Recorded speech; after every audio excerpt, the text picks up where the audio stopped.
Welcome back, everybody. Bobby, good to talk to you again. Hey, Bill. How you doing, bud? Good. Recently, we talked about building your team, that trying to get something published, you need a team. You need people who can back you up with some of the small tasks that become very, very time consuming. Yeah. Yeah, it's hard to do it all on your own. So, yeah, bringing in other people's good. But there's a dark side to it. Yeah, there can be. There can Yep. be, and there has been. Okay. Yeah. So, what are some of the pitfalls of having a production team, a support team working with you? Well, I think pitfalls. First, everybody needs to know sort of what their jobs are, what you're asking of them. Um, are you asking just for support at like doing shows? So you would reach out to fans. I know creators like Brian Polito early on would reach out to fans to help him run shows that he basically go on himself. I know Bill Tucci depends on some fans who comes and helps him run his tables while he, draws and does everything. And basically they're there to take care of their needs, or they're there to help show portfolios to fans and stuff like that. And that's very helpful. But then Transportation and setup and sure, sure. all of these things, you need help with. Yes. But when it comes down to creating the comic, your team building here, and not always everybody gels together. So it's very important to try to figure out what you're looking for to help you, one, to get the project done.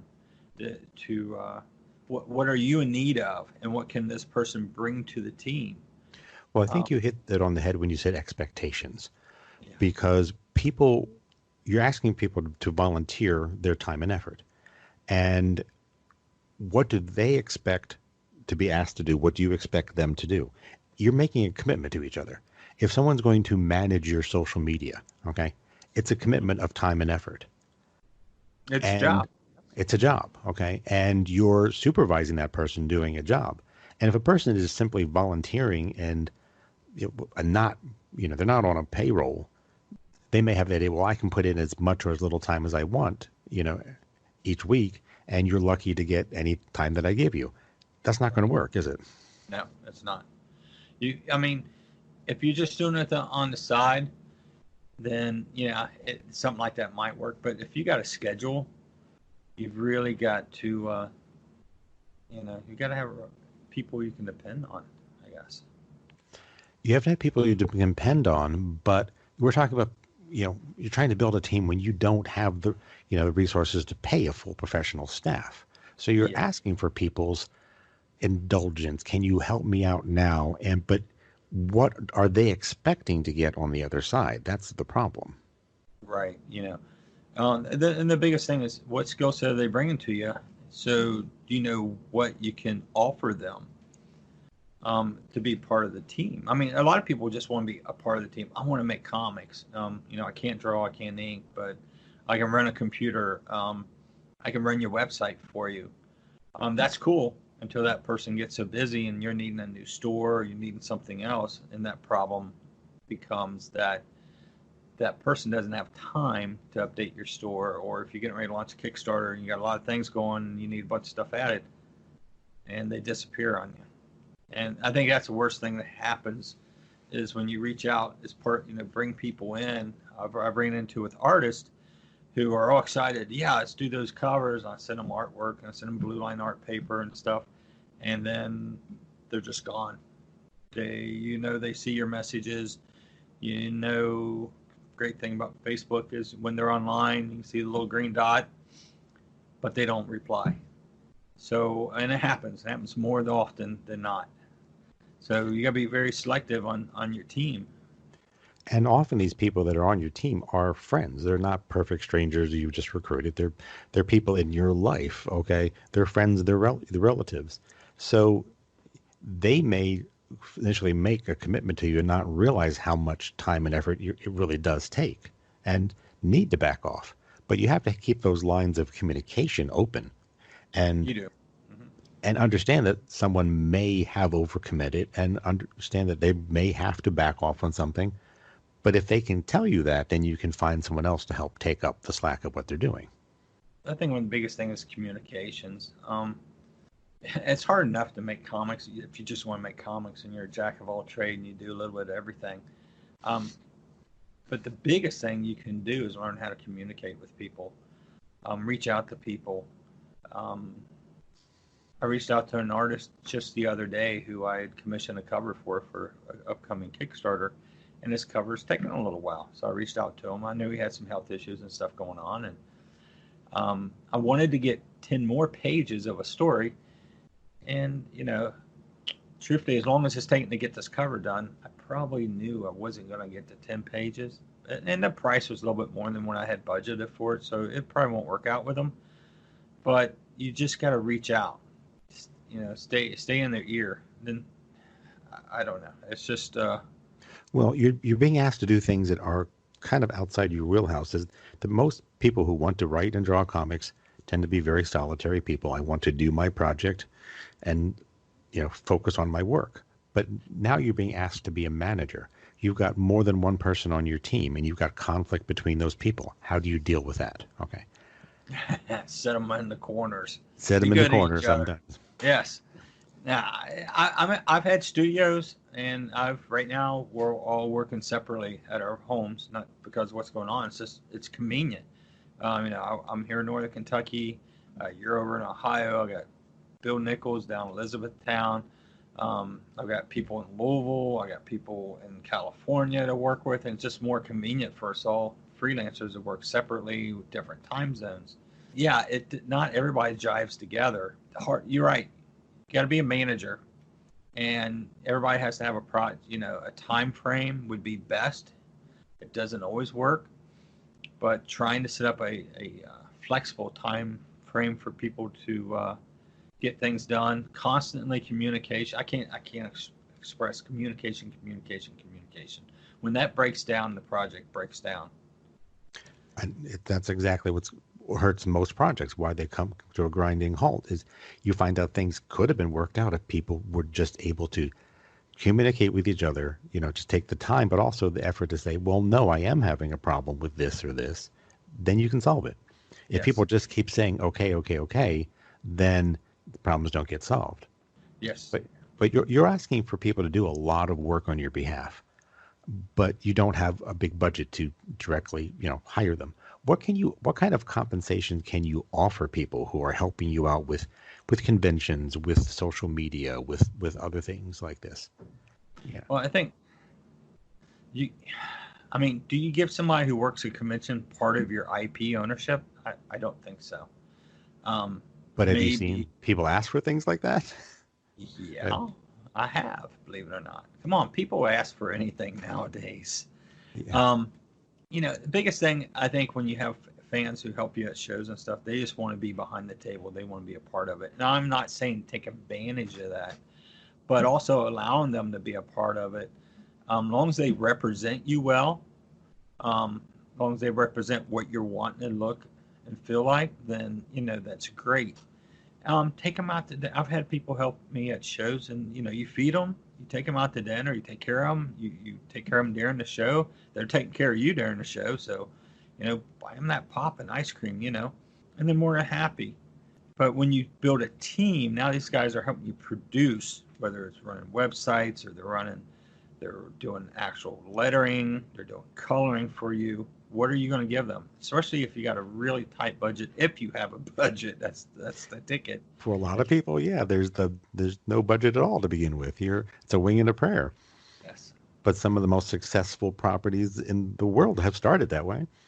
Yeah, and there's some people who are out there. You hear the pun, "Oh, draw it and I'll pay you at the end of it." It's great exposure.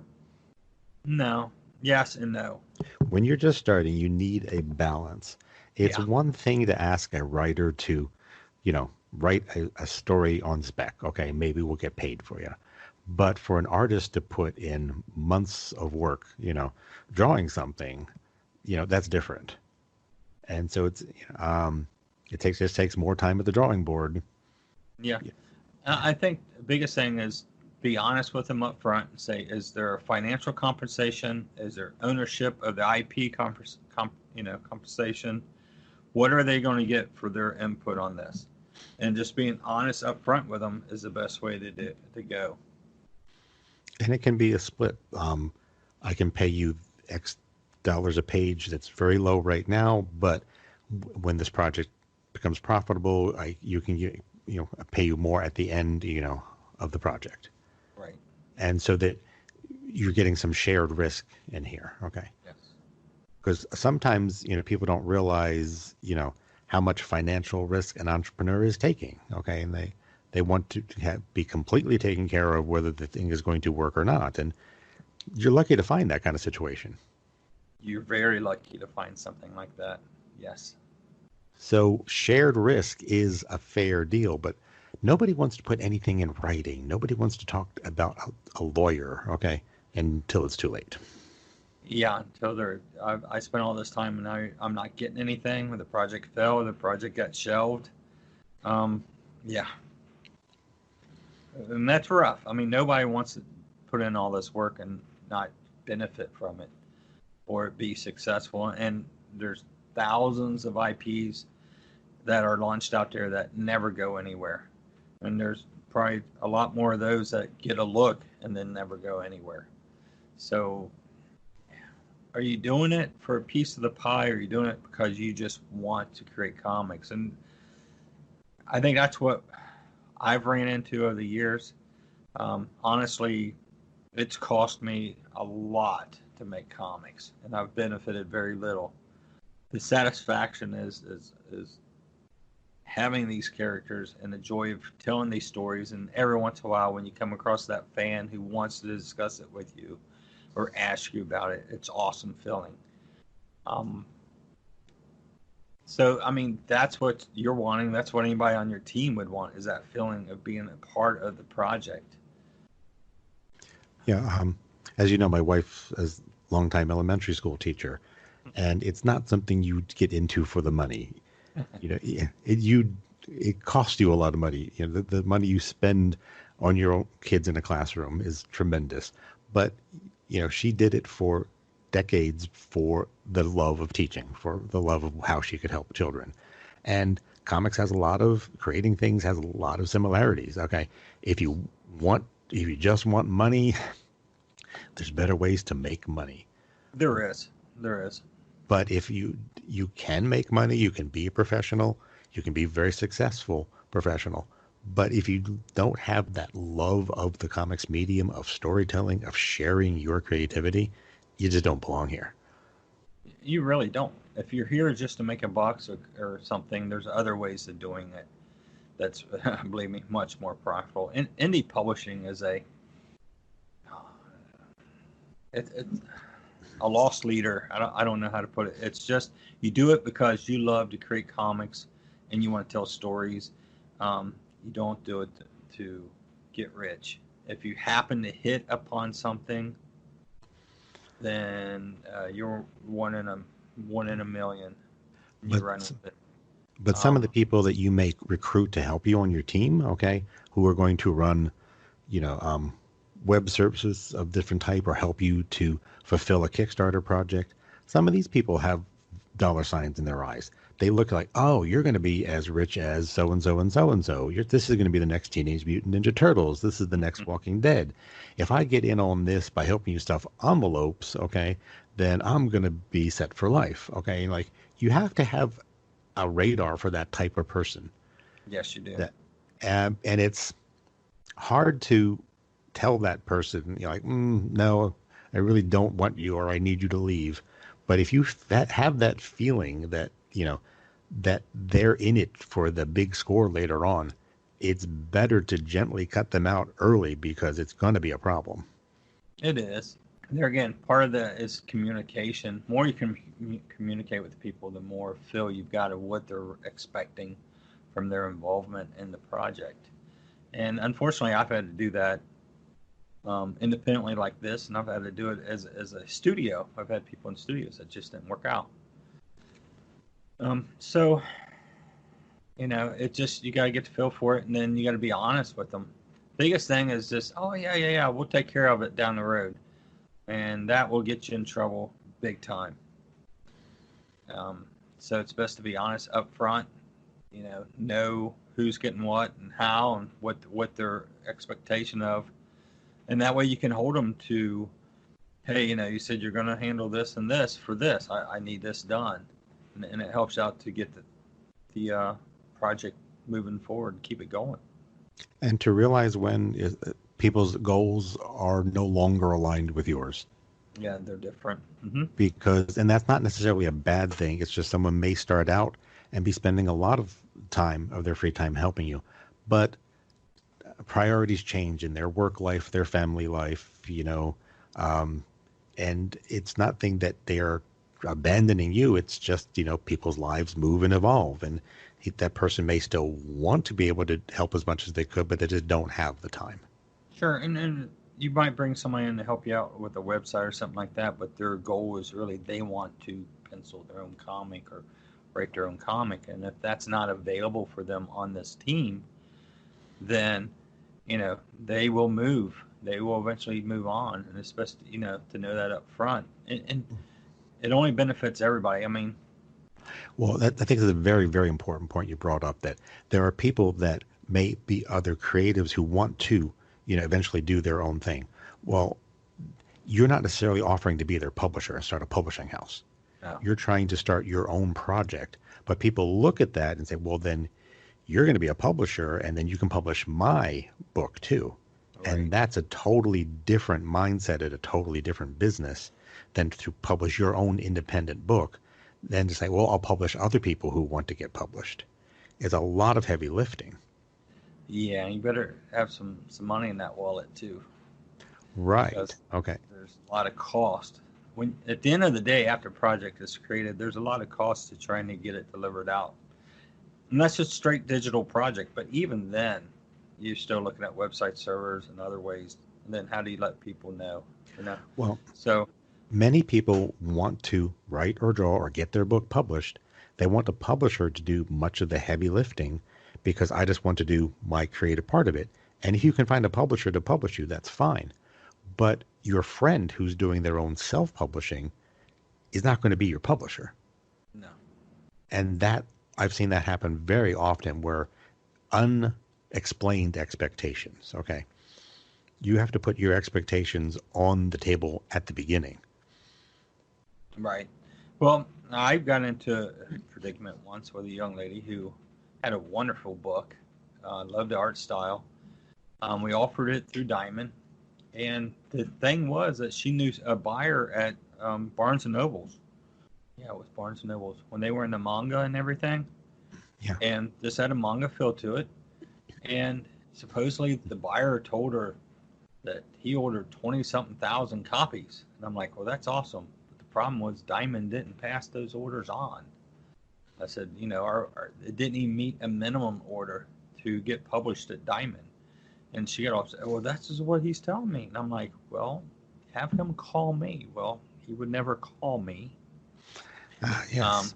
He would never follow through. And of course, I was the bad guy because this guy's telling, he's a buyer of Barnes & Noble. He's telling her that he ordered 20,000 copies for his stores to distribute. And I'm like, well, if he ordered 20,000 copies through Diamond, they would be happy.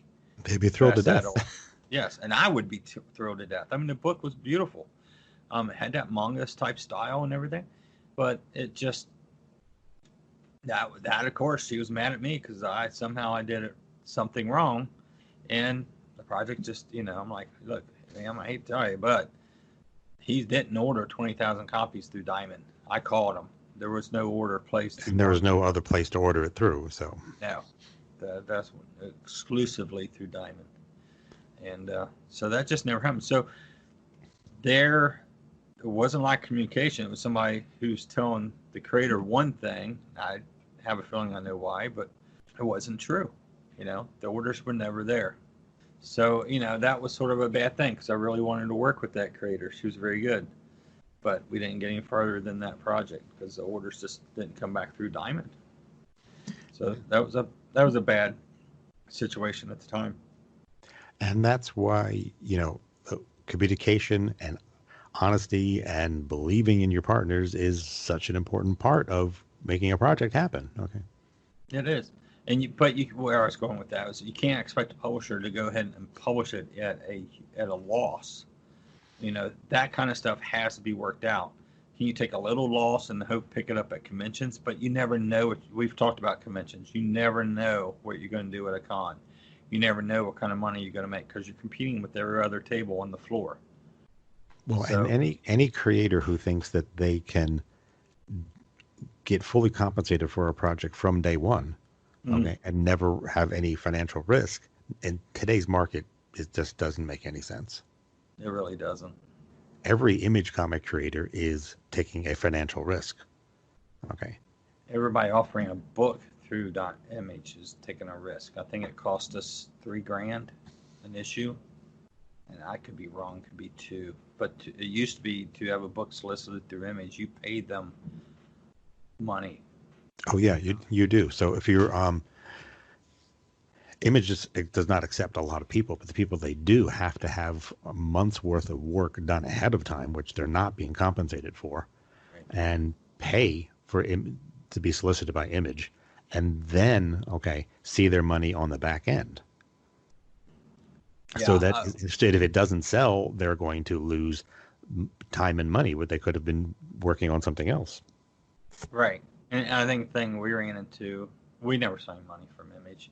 We got books, we got compensation with books, with the series, but it was never any money. If I'm hoping, I guess it covered what we were supposed to pay them. They would take it out of the profits, is what they would do back then. So I don't know how the deal is now, but that they needed to print whatever they offered, and you were guaranteed some minimum orders, enough to pay for the printing bill basically, and I guess to pay for their office fees. But so even working with a medium-sized publisher, I guess it's a medium-sized publisher, you need to keep the communications open, and it doesn't always work out that way for you there. But the biggest thing that all comes down to is when you're dealing with your crew, okay, the people are helping you, expectations on both sides, and it's not enough to just sit down that one time. Expectations change. Your expectations change. Their expectations change. You need to keep having this conversation. Yeah, I think earlier I said communications. You There did. You go. 3 C's. How's that? Yeah, location's not so important anymore for comics, Nope. But communication is okay. Yes. And and you also said very well, take care of your people. I mean, they're doing a lot of favors for you. What can you do for them to just show that you appreciate, that you care, that they're important to you? All right. Not treat them like a cog in a machine. Like, why didn't you get this done in time? And it's the little things that you can reach out and do that makes them feel like a part of a team and that they are really contributing to something. Well, it's one, really, when it comes down to, are you having fun doing it? And as a team, are you having fun creating what you're creating? With social medias and now the streaming, like StreamYards and Zoom and all that, you can get everybody together and you can have talks and chats. That to me would really go a long ways with communications. It will also help you show who's really involved in this, not if they have time for you to do those kinds of things. So that's a way to sort of use that as a tool to see who really wants to be on the team still and who doesn't. And it gives you an idea of who is overextending themselves. Yes. Because if people are doing the work, but you can see that it's too much of a strain on them, you need to step in early and get help for them because they're good before they burn out on you. I also, well, yeah, I mean, team building works on a lot of things along with comics. I own a retro video game store, and I've got, counter clerks, I got techs, and I got managers. And communication is huge there. Who's a piece of it? Who contributes the most where, and who can benefit you the most? And that's something you can use with building a studio or a loose studio, whatever you want to call it, when you're all sitting in your own little studios at home, or you're all in a store.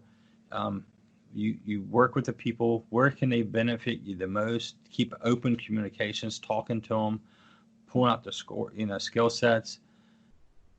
But you find out very quickly who's not part of the process, who's there for only their own reasons, and you need to, be upfront with them. have conversations off the side. Don't always call people out in front of other people either.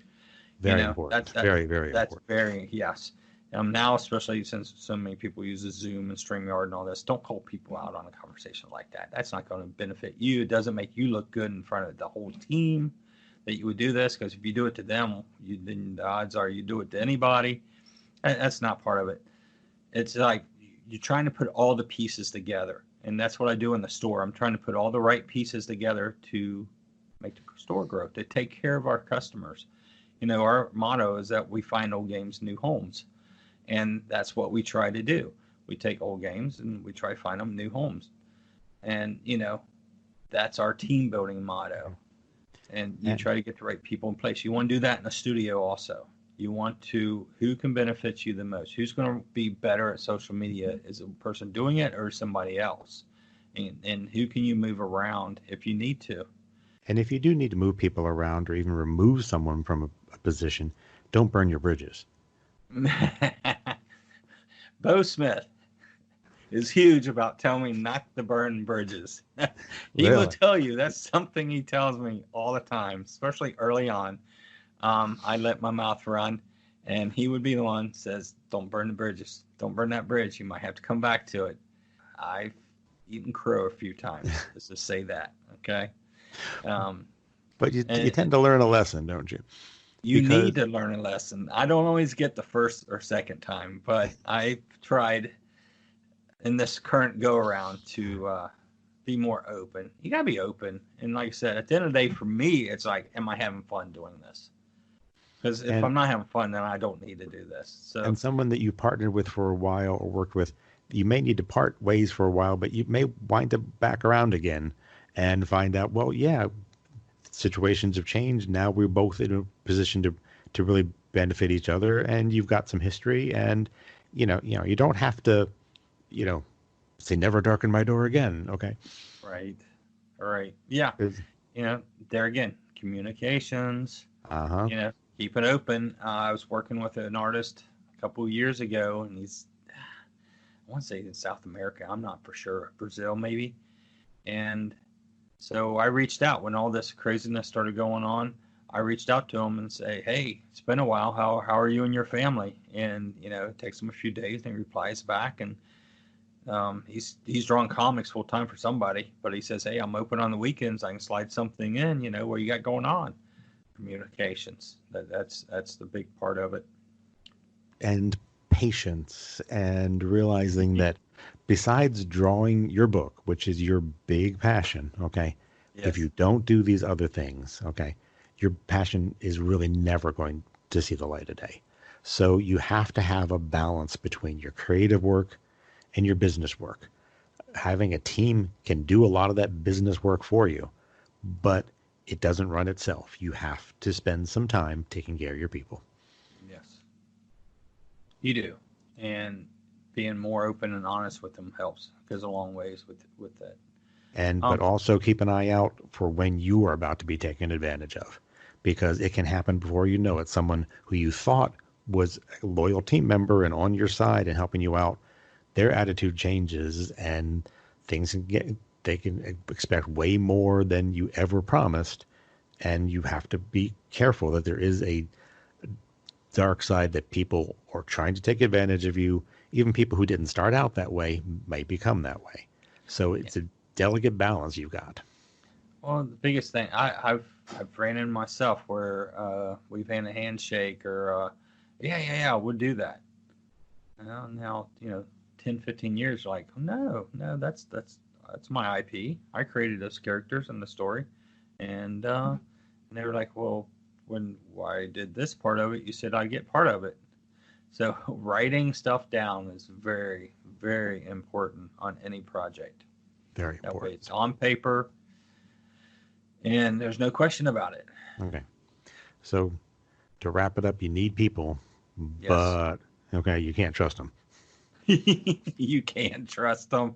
You just got to get the right people, and it may not always be the first or second person, or that person not maybe you brought them in to help you with inking, but they're better with social media. And Right. very soon hey, I really need help over in social media, and so is going to help us out with the inks. whatever. Try to work the people around and try not to burn bridges. And because having a team is always, it's a moving target. You're never going to have the one team that stays together for 40 years. People's lives change, and you just have to keep that communication open and realize what people need and give what you can, okay, and they'll give what they can. Keep that open and be aware that things can change, and things will work out for you. Yes, definitely. Well, Bob, thanks so much for your time today. This has been great. Thanks, Bill. Take care. Talk to you soon. Bye.